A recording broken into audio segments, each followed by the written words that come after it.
new truth. A truth beyond the truth that we can see. A truth beyond this world. A truth told not in words, but in light. A truth that we could see if we had but...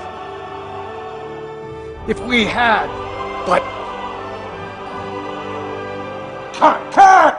Faith! How about faith? Faith! Faith! God damn! Going again. Isn't it... They changed it. Most of them, man. So, last weekend, myself and my wife went to see Gladiator II. Now, I had already decided not to review this for two reasons. First, because, like Deadpool and Wolverine earlier this year, this is one of those films where what the reviewer says doesn't really matter. People are going to see this. And secondly, I didn't want to be just another reviewer referencing lines from Gladiator in an attempt to seem clever. But then I saw Gladiator II. Whatever comes out of these gates, we've got a better chance of survival if we work together. And I realised, for good or for bad, I had to let my viewers know. So, what did I think?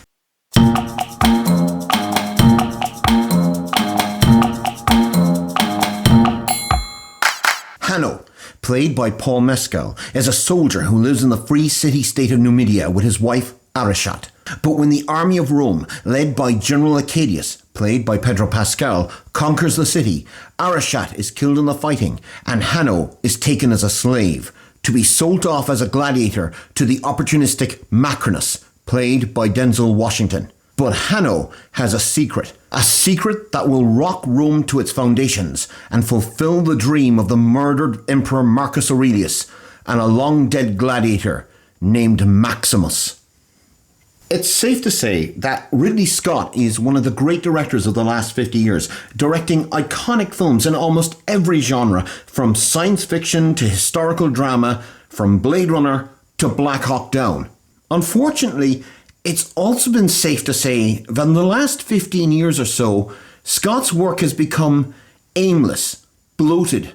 From films such as Body of Lies to Alien Covenant, worst of all, forgettable. So, I can almost hear you ask over my computer screen, is Gladiator II a long-awaited return to form for Scott, as he returns to the world of possibly his greatest work? Sadly not. I really don't know where to begin. There's so much disappointment here, so much wrong. The most important question to ask is, why? Why make this? Gladiator was one of the first great films of the 21st century and is as close to cinematic perfection as is possible. A sequel was completely unnecessary.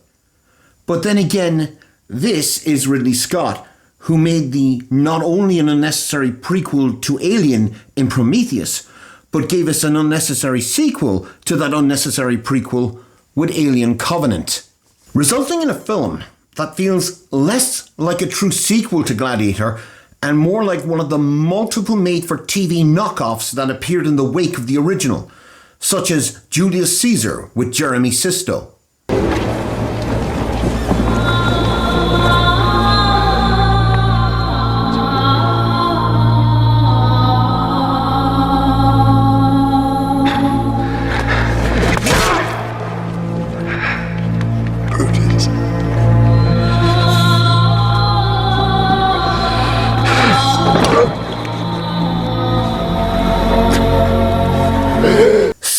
Seems to think that bigger is better with a staggering opening battle of the fall of Numidia. Although it does get a little silly. You have Roman ships ramming the walls of a city. It does look spectacular, but it also feels utterly empty, with none of the power of the opening battle of Gladiator. Then, as an audience member, you felt yourself being carried away by what you were watching occur on screen. Your heart beat a little faster as you watched the legions of Rome march into battle, wondering what would happen next.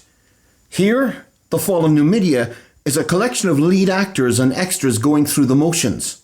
A sequence where prisoners fight feral CGI baboons looks at points shockingly bad, while a sea battle in the Colosseum becomes laughable at points with the decision of Scott that a fight to the death wasn't enough and decides to put man-eating sharks in the water to add to the sense of danger. You know, I have one simple request, and that is to have sharks with frickin' laser beams attached to their heads. Scott may have thought bigger is better, but he also forgets the golden rule. Less is more. While the soundtrack, iconic in Gladiator, here by Harry Gregson Williams, although adequate, is lacking any of the power, the sheer force of Hans Zimmer's original score, adding to the emptiness. Performances are fine. Paul Mescal has come a long way since making ads for bacon on Irish television. I read this morning that Henry Denny invented the rasher, and his sons travelled the world to teach people how to cure bacon. Always wanted to do a bit of travel myself. And has the potential as a leading man, but he has nowhere near the charisma of Russell Crowe. The same goes for Denzel Washington as Macrinus, possibly the most interesting character in the film, but Washington's performance really just is a second century version of Washington's Oscar-winning performance from Training Day. Paul, you kick the door in. Jeff's the first one through. Roger opens fire, bang, bang, hits Jeff twice. Our new guy, Hoyt, he's in second, drops Roger with some fine shotgun work. Who shot Roger? New guy came in spraying. Paul. Boot shot him. What'd you guys see? White blasted him. Yeah, fuck Hoyt, okay? Ambulance time. Done. Paul, call him up.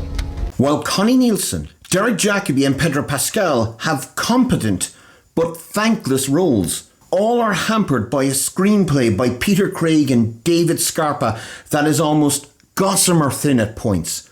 A screenplay that not only plays so fast and loose with historical facts that it becomes unintentionally comical. For example, a senator sits in a tavern reading what appears to be a newspaper, but also fails dramatically as a screenplay, with little or no time spent on either character or story development. Whereas in the original, we knew what had twisted Commodus. Here, the villains are just villains because they're bad.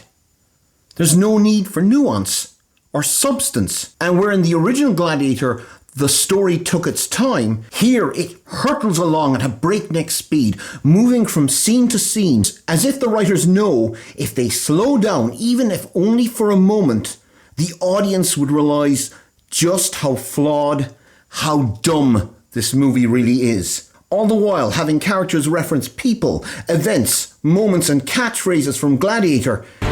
Strength and honor. Strength and honor! If only to remind you, hey, you're still watching a Gladiator movie. It's just maybe not the one you were hoping for. Order. Order! Order! Knock it off! Are you not entertained? Are you not entertained? Is this not why you are here? Sorry, I couldn't resist, and the answer is a resounding no. By the time we get to the ridiculous final act, which seems to take direct inspiration from the Geonosis arena fight from Attack of the Clones, you realise two things. That Gladiator II is so intent on reminding the audience how much they loved Gladiator that it forgets to be a good movie itself. And secondly, after this, Prometheus and Alien Covenant, Ridley Scott really can't do sequels.